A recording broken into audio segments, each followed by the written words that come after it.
орыс тіліне байланысты. Иә. Орыс тілінен сөйлеуге ұялатындар біз біргеміз. Но қазір мен нормально. Өзім ауылда өскем, вообще орысша ол жақта нөл ғой енді. Таза ауылдың баласымын, дегенше. Шымкентке оқуға түскеннен кейін класста бәрі орысша сөйлейді. Классная руководительница дейді, сынып жетекші. Алина деп айтады. Бірақ мен тұрамын да руководительница деймін. Мен короче сөйтіп ана жерде бүкіл класс мен үстімнен күледі ғой, короче.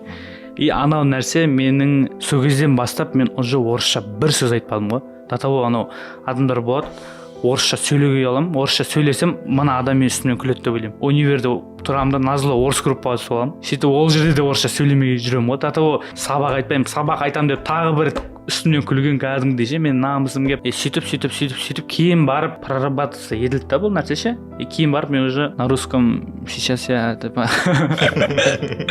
не стесняюсь разговаривать, и қызық реально ше, и апайлардың өздері прикол ұстайтын.